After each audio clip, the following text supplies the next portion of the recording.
get plugged in and stay plugged in because there's I don't know where you're living in your life personally. I don't know where. I know most of you, if not all of you, but I don't know where you're living. But I do know this, that we're in a place of advancement. God's just not going to leave you in a place where you're complacent. So areas of your life that maybe you've kind of just tolerated for years, I think God's going to begin to push on that a little bit so he can help you overcome and get to the place that he desires for you to have and desires for you to be, and to experience the freedom and the peace and opportunity that God has for you. We're not living in the times now as the way the world is, where you have the flexibility and the ability just to kind of coast. It's just not possible. If you're not moving forward, you're moving backwards. Nothing stays the same. Because if you stay same too long, you become stagnant and die. And then you have to reinvent yourself. What is it that the Lord has for you for 2026? And you need to be thinking about that. What is it that you want your life to look like in 26? And what am I going to do? And what kind of action steps do I have to put in place for that to come to pass? What do I see happening? What do I need to change? I'm not talking about New Year's resolutions, because none of us keep those. I'm talking about true vision, because without a vision, the Bible says my people, they die, right? But if you feel like you're dying, the flip side of inverted that verse says, if you feel like you're perishing, get a vision, because vision will stop you from dying. Okay? So what is it that the Lord is taking you to? What do you see? What is he speaking to you? What are you creating for your own life as you move forward? And we are creators here. That's just the way it looks. We just are. That's what we do. It's what we're created to do. You can't have the creator living inside of you and not have this unction to create. It just doesn't work that way. You would be either ignoring him or suppressing him, but either way, he is roaring to come out. Are you ready to get in the word tonight? Let's turn to John chapter 9. I'm going to push on our theology a little bit this evening, if you don't mind. John chapter 9, verse 1. This is a very, very, very familiar passage of scripture to all of us, but I want to extract some things tonight just for a few moments that will kind of give us an opportunity to see how the Lord really wants to express himself and did express himself through Jesus. How many of you know that Jesus is the expressed image of the Father? They are one, meaning they're not divided. So Jesus would never do something against the Father's will. He only did what he saw the Father do, only spoke what he heard the Father say, right? So if that be the case, they're in sync. They're one, right? Then he goes on to tell the disciples, I pray that you are one with me as the Father and I are one. So if the will of God is for Jesus and him to be one, and they are, then the will of God is for Jesus and us, the Christ and us, to be one. And if you're one with him, that means you're one with the Father. There's no separation. So we're going to have to disconnect the theology and disconnect from the theology and the paradigm that says that God is outside of us and we're facing him, trying to attain approval from him. Right? He's not in a courtroom where you come up in front of him, or a classroom like he's the principal or the teacher, and you come up and you're petitioning him this way. Petitions come from this way. Why? Because he's in here. Right? So I want you to take what you've been taught, just park it for a minute, and allow me to kind of press in with this story and press on us a little bit to perhaps see him in the expressed heart of the Father, that not through your theological eyes or your doctrinal eyes or your past tradition eyes, but just what the scripture says, and we'll just extract it from there. Y'all ready? Now, as Jesus passed by, he saw a man who was blind from birth. And his disciples asked him, saying, when I say his disciples, I'm going to interject. It's called the church asked him, saying, Rabbi, teacher, who sinned, this man or his parents, that he was born blind? The natural tendency of people in the church world, all of us, we're all been this way. The natural tendency is for us to have a cause and effect. If there's an effect, there has to be a cause. If this man is blind, there has to be a reason. Okay? We can't accept the fact that some things just happen that were outside of our control. We enjoy putting blame on people. Right? If we can put blame on it, then we can give reason why it's there. If we blame it, then we can, explain it. There are some things that are happening in the kingdom of God that you can't explain it, but you can't deny. You're not going to be able to wrap your head around everything that God is, no matter how much we try. And sometimes if we can't explain it, we find a reason to explain it. We always navigate and reduce ourselves down to be able to say, there's got to be a reason. I'm blaming. There's got to be a blame. Somebody calls either him or his parents sinned. Who sinned? Jesus answered and said, I'm going to blow your theology right out of the water. Neither this man nor his parents sinned. Look, but this thing has been made manifest. This thing has come to light. This whole occurrence in this man's life is for now. But that the works of God should be revealed in him. I must work the works of him who sent me while it is day. The night is coming when no one can work. As long as I am, Jesus is saying, as long as I'm in the world, I am the light of the world. When he had said these things, he spat on the ground and made clay with the saliva, and he anointed the eyes of the blind man with the clay. And he said to him, go wash in the pool of Siloam, which is translated sent. So he went and washed and came back seeing. Therefore the neighbors and those who previously had seen that he was blind said, is not this the he who sat and begged? Now watch what happens. There's 3 separate people here. You're going to see them in the next few verses. You got a group of people, neighbors, nearby, standby people that are acquainted with the young man, saw him every day, recognized who he was, and now something happened in this young man's life that transpired that caused these people to take notice. Now, isn't this the guy that has been begging in that same place for all these years? Some say, there's neighbors, and then there's some. Right? I don't know what category you put them in, but there's just some. They got something to say, but you don't know where they're coming from. Sometimes they're coming up from close up, sometimes they're far away, but they're in the some category. Some said, this is he. Then there's the others. Right? How many know others? You know what? I'm going to be honest with you. I'm going to be real transparent. I've been one of those others before. You're all religious people. I've not always been religious. I haven't always been saved. All right? I've been saved 25 years, but before that, I was one of those others. And I've been probably one of those some or others after I was saved. You all haven't. I'm not talking to you. I'm talking to people like me. Others said he's like him. The man finally realized the neighbors were talking, some were talking, others were talking, and finally he got tired of them talking. And he said, it's me.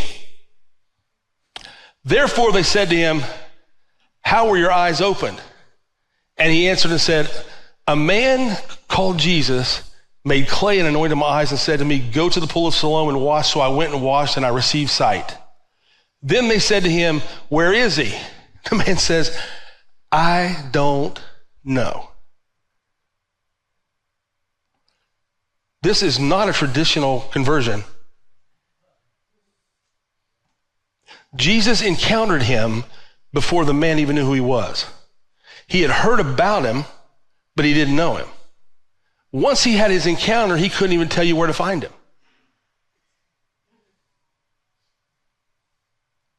When the Lord comes in a person's life and totally turns it right side up because it was upside down, they're not going to have all the answers. They're not going to be able to explain it. All they're going to be able to say is, I can't put my finger on it, and I can't trace how it happened, and I can't give you a formula or a template to make this work in my favor, that I can explain it to you and so you can patent it and take it out and sell it to everybody else. I don't know how that works. You can't put it in a church growth program. All I know is this. You'll keep reading, watch. They brought him to the formerly who was blind to the Pharisees. Now it went from the neighbors to the some, to the others. He speaks up, tells what happened. Then there's a group called they, and they say, what happened to you? All I know is a man named Jesus told me to do this. I did it. I come back seeing. And then the next thing I know, where'd he go? I don't know where he went. Now you're getting the feathers ruffled with the religious people. Now the religious group are going, all right, we got to figure this out. So they brought him formally to the blind man to the Pharisees. Now it was Sabbath when Jesus made the clay and opened his blind eyes. Then the Pharisees also asked him again how he had received his sight. He said to them, he put clay, spit, put it on my eyes, I washed, and now I can see. They want to know how he did it. I have never met a person that had a true conversion that has been ever been able to explain how he did it. All frame of reference I've ever had, and I've been able to see in 25 years of ministry, is I once was this, but I became this. Something happened in between there, and I don't know how to explain it other than the fact it did. Right? I can tell you where I was. I can tell you where I went, but I can't tell you what happened. I don't know. There's no formula for this thing. So the Pharisees, therefore some of the Pharisees said, this man is not from God because he does not keep the Sabbath. And why did Jesus do that? I mean, my goodness, sometimes I get aggravated. Think about this. Jesus, you could have done this the day before, and it wouldn't have caused the big ruckus with the religious people. But now they're mad because he didn't keep it on, he did it on the Sabbath. He broke one of the 10 commandments. So now Jesus has got, this guy's now got a bigger dilemma. Do you notice he went away from the poor being blind to now we're talking about the how? We've gone completely away from the result and the encounter that the man had with Jesus. And now we're talking about how it happened. We've got into the how instead of what really took place. You lose the substance for the technique. If the church would ever seek after the substance and quit feeling like the technique is what's bringing the substance, we'd probably have a lot more people saved. A lot more people converted. A lot more people wanting to go after Jesus like they never have before. So therefore, some of the Pharisees said, this man is not from God because he does not keep the Sabbath. Others said, there's the others again. They keep coming back into the picture. How can a man who is a sinner do such signs? And there was a division among the people. They said to the blind man again, what do you say about him because he opened your eyes? He said, the man says, he's a prophet. But the Jews did not believe concerning him that he had been blind and received his sight until they called the parents of him who had received his sight. Now we've got neighbors, you've got some, you've got others, you got they, you got Pharisees. The Jews now are drawing in the family. Now you got family members sitting at the table having a discussion. And look what the family members do. And they ask them saying, is this your son who say was born blind? How then does he now see? And they do what family members do. Answered them and said, we have no idea that this is our son and that he was born blind. Some of the closest people to you will distance themselves from you when you have a full conversion. Typically, when you have an encounter with God, people move in, people move out. And if you're trying to hang on to the ones that are moving out, you're going to be frustrated and hurt and discouraged. Sometimes it's better to kick that door open and say, I can't conform to the way you think it ought to be because I've had an encounter that I can't explain. But by what means now he sees, we don't know. Or who opened his eyes, we couldn't tell you. He's of age. Ask him. He'll speak for himself. His parents said these things because they feared the Jews, for the Jews had agreed already that if anyone confessed that he was Christ, he would be put out of the city. They were concerned about their status in the religious organization. People that guard their status more than the conversions of sinners being saved are high and lofty people. They will stop God from moving more than encouraging God to be moved. You following this? Religion, the wrong religion, pure religion's good, but wrong religion, traditional religion, squelches and squashes the presence of the Lord in people's life. It discourages rather than encourages. It causes people to withdraw more than to empower. Do you know the gospel is an empowering gospel? It takes the ceiling off of your head. We have a saying around here too, and we say it all the time, we don't live under the ceiling, we live under the stars. Because if you live under the ceiling, you can only see so far, but if you live under the stars, you can see as far as you can go. Why would we live any lower than Abraham did? God called Abraham from his house and he says, look, I want you to look up. What do you see? I see all these stars. Okay, well, as many as you can see, as far as you can see, that's how many descendants you're going to have in your posterity.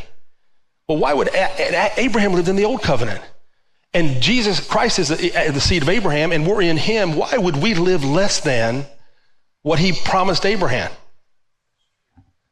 Right? And we're living in the new covenant.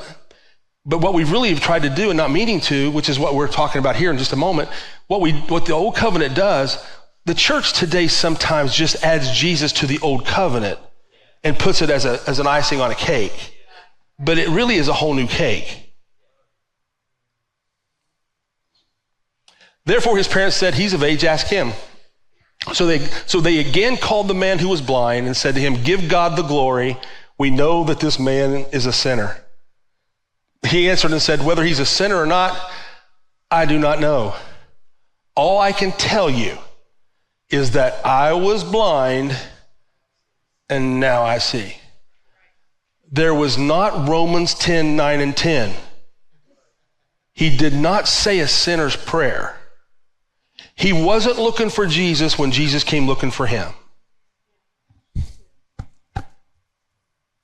I want to encourage you today because some of us think God forgot you and he can't hear you and he's not answering your prayer.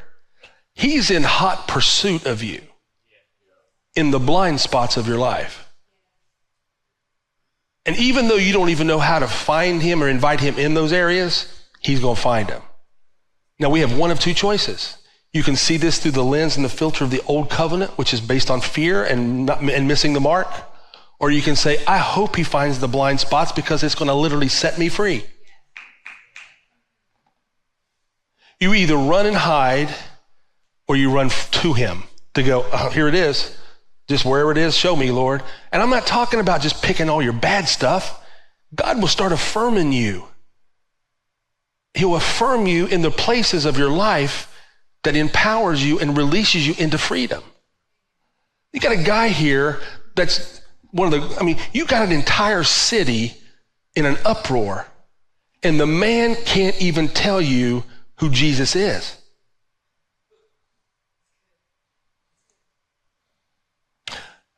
That's not evangelism 101. That's not a discipleship program.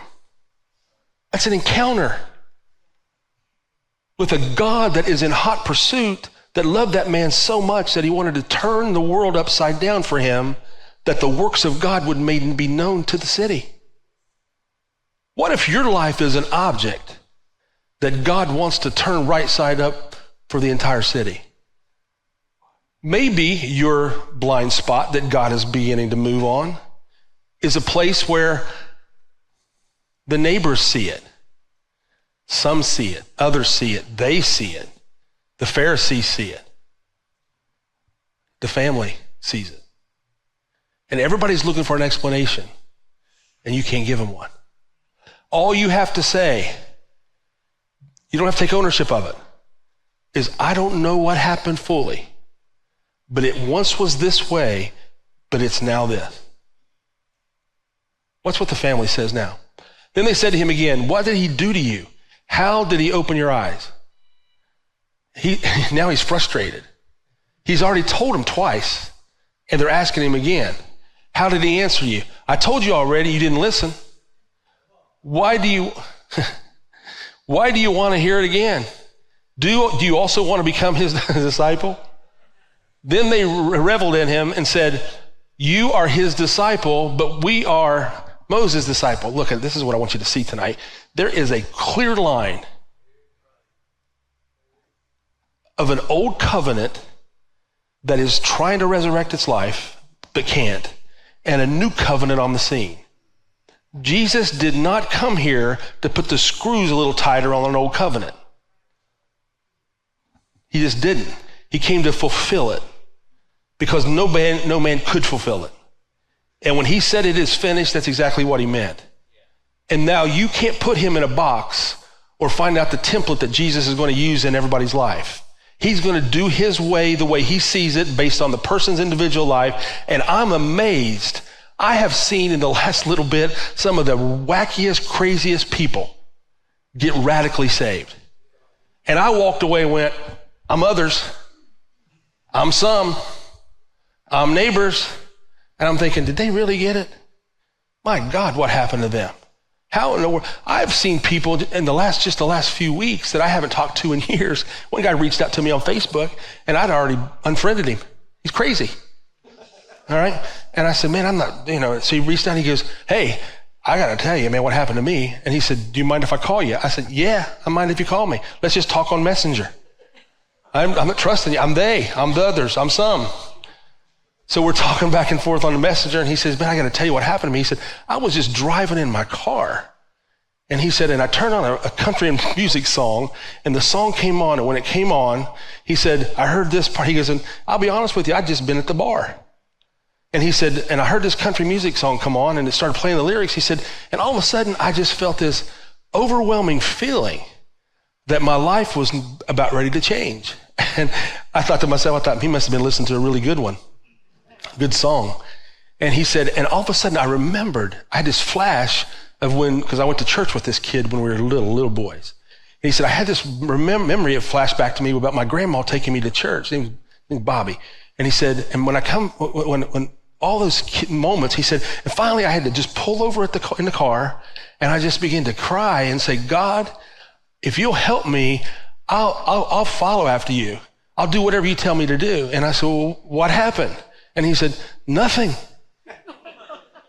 I said, did you hear his voice? No. He said, that's why I'm calling you. And I said, well, tell me how you feel. He said, all I know is something lifted off of me. Something I know changed, but I don't know what changed. And I said, well, here's what you need to do. And he didn't live around here. I said, I need you to find a good church to get connected to. You're going to need to be around some good Christian people. They're going to help you walk this thing out. And he said, well, I'm not going to go to the church we grew up in. He said, because that's kind of why I got where I was at. And he said, man, I've been bitter for all these years. And I said, I'm not asking you to join a church. I'm asking you to just get around Christian people. I said, go around people, just tell them what your story is. He goes, well, why do I tell them? Because he was trained the right way, not to tell them the truth because they wouldn't believe him. That's how you grew up. You couldn't go to a church I grew up in and say, hey man, I was at the bar and I was driving down the road and I about half drunk and I heard this country music song on and something just hit me and all of a sudden I started crying. I had this encounter with God. Well, you know what they would do? That can't be from the Lord. They'd put their hand on your head, rub oil on you till you were half your skin was gone, trying to cast that thing out of you. And this man had an encounter with God. And he had a true encounter. I could feel it.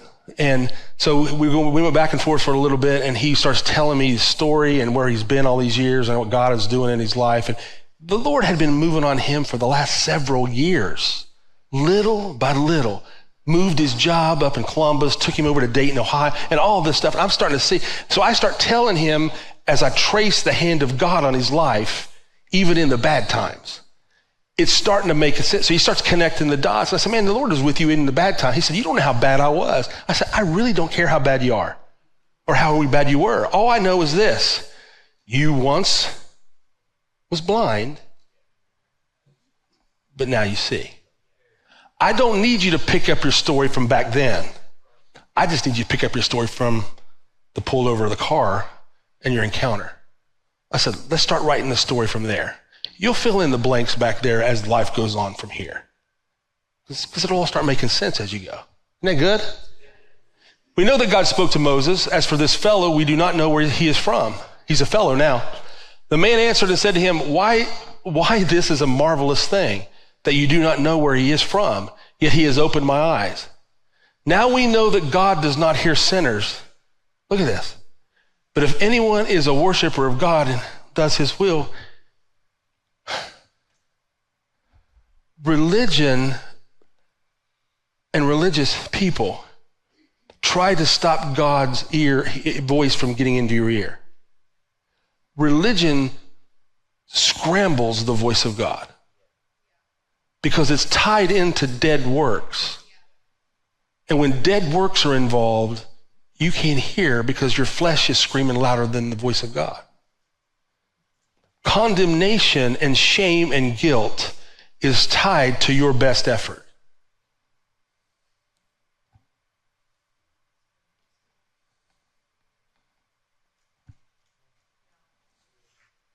We all right? Are you sure? We just can't mix a little Jesus with the old way of living.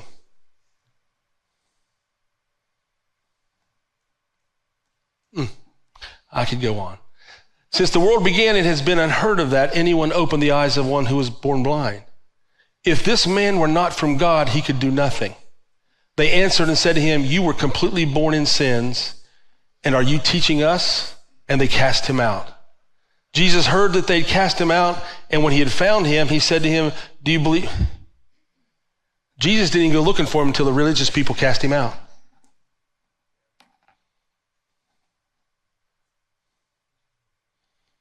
Think about this.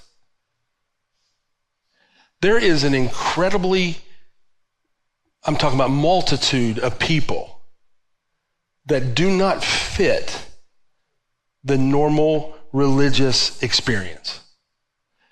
And if you think for 1 minute that God only encounters people in this explainable moment, in these templates, these religious structures, and does not go out here outside of that system and come out here into the real world and encounter real people, you are following a lie.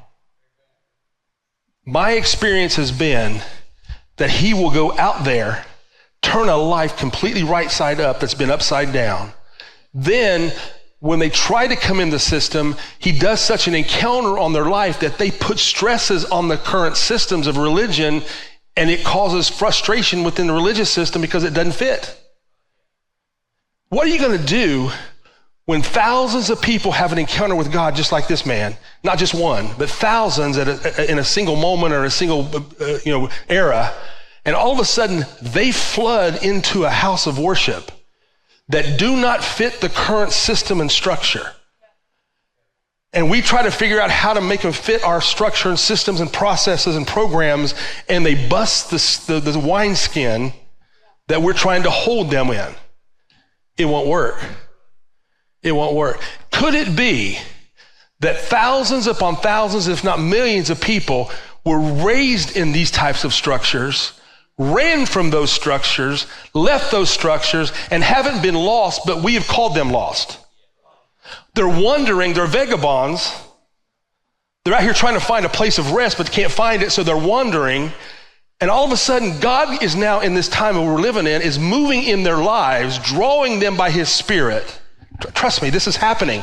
And he's moving on them that's not fitting the typical evangelistic model that we know.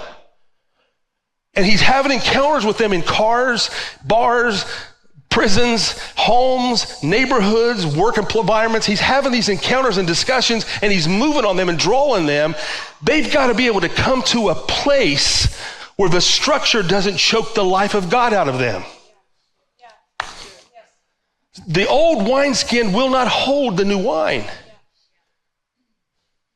The old wineskin is the self-help, human effort, performance-based religion, And when a man or woman has a conversion with God that fills him up or her up from the inside out, they cannot fit in that container. It chokes them. It frustrates them. Then when they get frustrated and chokes them out and they start spitting out some stuff that's still a little bit of a flesh, the church gets mad at them like the religious people did and the Pharisees did, and they look at them and say, there's something wrong with this guy. There's something wrong. See, I told you there was something wrong with him. They're not bringing out the best in those people. Religion and the structures of today's world systems and Christian systems sometimes brings out the worst in people. And we've got to change that. And we don't change it just by trading in an old system for a new system. We change it by preaching Christ and Christ in you. The union and the oneness of Jesus living inside of us, where he begins to navigate your life. And we teach them to hear what he's saying internally as opposed to a bunch of rules and a bunch of doctrinal statements that we get them to ascribe to. I'm not against all of that. I'm all for doctrine, but what I'm not for is man-made doctrines and man-made traditions that are imposed on people based on the convictions of somebody that made the rules. That chokes the life out of people and they don't know how to live. We've got to teach and bring them into a place where they hear they feel the presence of God, they sense the presence of the God, they know that Christ is everything. It starts with him and ends with him. He's in the process as well. And we begin to just say, listen, you come follow us as we follow him. We don't have it all together, but we're definitely following the one that does. And if we stumble across the way, we're going to get back up and pick you up with us, and we're all going to keep on this journey together. Can we do that? The world is waiting on it. God forbid we go out and get a bunch of people converted and we make them just like us and we're all dying together. Nobody. Man, when I was growing up, you guys heard this story. When I was growing up, the last thing I wanted to do at 20 years old or 18 years old was get saved. And I grew up in church because I knew that I was going to at least live to 75 or 80. And if I did not want to look like that, I didn't want to live like that. Hold on till one day Jesus comes back or I die. What am I going to do in the process? And then you start chasing stuff after the world because nobody tells you what this thing is about. Man, the kingdom of God is within you. And when you begin to see him for who he is inside of this, nothing is impossible with him. If you aren't dreaming for your life, you need to know him more than you know him now. If you aren't thinking big and beyond and way beyond, if you're holding on by the skin of your teeth and holding on the chairs by your knuckle going, I hope this life doesn't fall apart, man, I'm just getting by. You're not living. There's a life, he didn't just die for you to hold on. He died to release you into whatever God calls you to be in this world. The sky is the limit.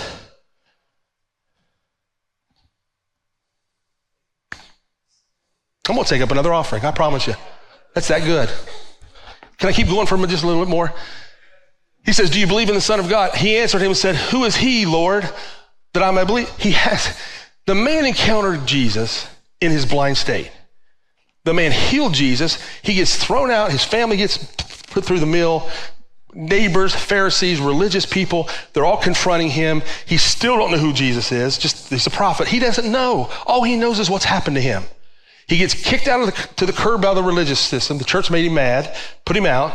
Now he's out here in the world, and Jesus comes and finds him and says to him, do you believe I'm the Son of God? Now the man's having a conversation with Jesus, and he answered and said, who is he, Lord, that I may believe in him? And Jesus said to him, you have both seen him, and it is he who is talking with you. Then he said, Lord, I believe. And he worshiped him. That's incredible to me. All Jesus did, what if Jesus would have said, well, wait a minute, here's the problem. You got saved, you had an encounter with me on the Sabbath, but then you went and told people. So you forfeited the rule. Jesus never looked one time at him and said, now here's the list. Not one time. Here's the things that qualify you. Here's the things that disqualify you. All he looked at him and says, do you believe? And the man says, I believe. And he worshiped him. What was the worship? I wonder what song he sang. Was there a keyboard playing and a band playing and smoke machines going and big screens going? What was the worship? See, worship to us is this song. Worship to him, I believe. You know what the greatest form of worship to God is? That you believe he says who he is.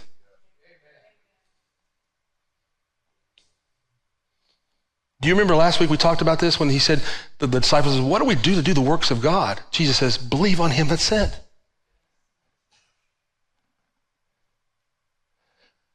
It's not a matter of just believing anything, it's believing what's right. And what's right is not a thing or a doctrinal. The what's right is who. He's right. He's organic. He's alive. He's living. He's moving. He's breathing. He's not a statue. He's not a bunch of pages on a book. He's alive. He's active. He's energy. He's essence. All of those things are him. And because he's that way in this world, so are you. Everything you need for life and godliness is wrapped up right inside of you. Do you know nothing has to happen anymore for Jesus to be as much king as he is right now? He is not returning, or we're not going there to go, now he's all of it. Do you know he's all of it now? That's right. He's all of it now. There's not... Sometimes I think we look at the old covenant as first half. Jesus comes for 3.5 years and it's the halftime. And now we're living in the second half waiting for something else to happen. Or sometimes I think we're in a commercial break until Jesus comes back or we go to heaven. No, he's all king now. The kingdom of God is here now. This burns in me. Because we're looking for something out here external to happen when everything that we need right now is internally and eternally working through you. Everything. I mean, if I hear another disorder, if I hear another, we talked about this at the school today. I was hearing all these things they were telling me. There's ODD, ADHD, ADD. What else is there? There's a new one. There's new ones somebody's inventing new ones every day. I'm not saying those things aren't real. I'm just saying, dear God, where does the list end? Right? Where does it end? Somewhere along the line, we're going to have to tap into a supernatural presence of the Lord, the Spirit of God, that's going to encounter a young person or a person to where they are just like this young man sitting at the street, and all of a sudden God comes along and he has an encounter with him that says, I once was this, but now I'm that. And then if we could bring this thing forward into our 2025 and 26 world, it would be really nice for some kid or some young man to go, I don't know this. I was ODD, but I'm not now. I was ODD before, but now I'm not OD now. I used to be AD. If ADHD wasn't a thing back when I was a kid, I'm on Ritalin. I'm telling you, I would bounce. I'll chase a fly if it's in here. If I see one, I'll go after it. Why? Because, but rather than label everybody, don't get me on this. I only got 7 minutes.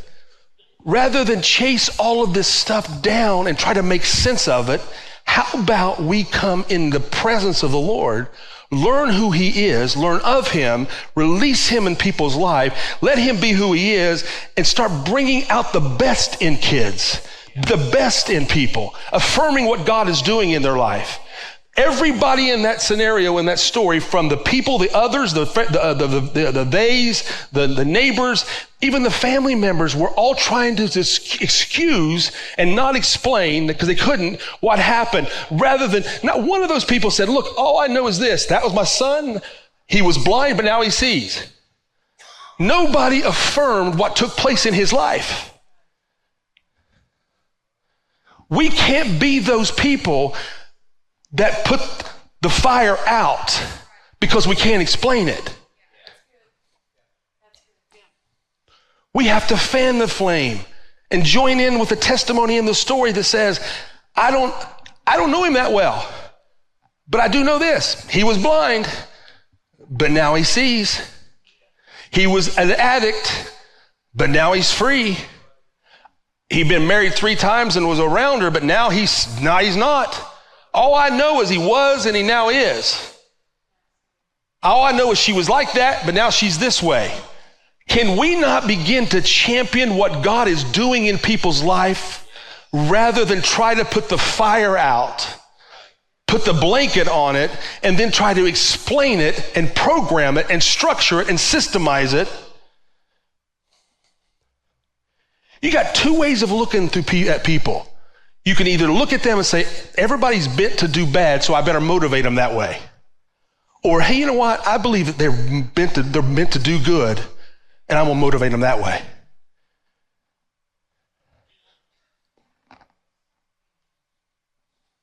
If your bend is people are bad, and they need to be motivated and changed that way, then you have to motivate them with fear. If you believe that there's good in them, God in them, then all you need to do is draw it out. Remove the barriers and the obstacles that keeps it from flowing. And that's my bend. And I pray that's your bend. I told a kid today, I said, your heart's your life's like a garden. And God put some great things inside that garden. I said, but sometimes you let weeds start growing around in that garden. And what happens is those weeds start growing and it's an attitude. It's back talking. It's disrespect. It's dishonor. It's the mouth, the foul language. It's all, and you know what? Those are weeds. And you let them go for a long time, they start overshadowing that thing that God placed inside of you. I said, my job as a pastor, I don't have to make that thing grow because God already put it there. But I can help you point that out and say, you know that foul language right there, man, that's a weeds. You're better than that. Here. You know that attitude and that disrespect, man, that's a weeds. Let's remove those things. And now let's focus on what that thing is that God placed there. It's automatically, organically growing. And you know what takes place over time? Because I've done this my whole life. In leadership and ministry and business, I've done it. My job's not to point out those things so you can focus on them. My job is to point out those things and say, you know what, it's just in the way, but let's focus on the thing that God placed inside of you. And if a person gets focused on that thing God placed inside of you, do you know how small those things become around you? But if you're swatting at this, swatting at that, swatting at this, swatting at that, swatting at this, you become a swatter and you forget that thing that God is saying. It eclipses the thing that God is doing inside of a person. I can't put it in there that God did, but I can sure affirm it. I can sure fan that flame. I can sure tell that kid or that person that, yeah, you know what? I don't know what you were before, but I know what you are now. I don't know where you've been, but I know where you're going now. I don't know what you're capable of back in that life, but I can tell you what you're capable of now. There is sky's the limit. There is there's nothing impossible in your life. God can do incredible things. How can I get him to do that? I need you to focus on him and quit focusing on everything around you. You got to change your terminology. Failing is not an option. You only fail when you quit. Get back up off of yourself, and the righteous fall 7 times, but they keep getting back up. And I know that Proverbs, they wrote that in Proverbs, but if you wrote that in the New Testament, it's more than 7 times. Righteous fall more than 7 times. Some of us have fallen 77 times. Maybe not you guys, just people that we know. Neighbors, some, others, those people. Is this helping anybody tonight? This is incredible to me because we have to bust the structure. We have to bust the systems and put stress and strain on those systems and structures in the church world because people are coming in the church hungry for God, not for more of our structure, not more of our systemized religion. They're coming in for him. If they can't find him, they will go back to the world where they found him. Most of them didn't find him here. They found him out there. They're just coming here to see if he's still here, if he's here too. And he's changing people's life daily. I'm seeing it. I'm testifying to it. I know it's happening. It's happening faster than we can count. Whether you know it or not, there is a massive revival and revolution that's taking place across this country. It is happening. And it's not just in the young people. It's not just, it's every age group. People are coming in to the knowledge of God going, Bible sales are going through the roof. Church attendance is going through the roof. We see it every Sunday going through the roof. People are wanting more of, they don't want more of religion. They want more of him. The question is, when they come here, they're bringing him. Will they find somebody in here that brought him too? That's the question. Would y'all stand with me? Good stuff.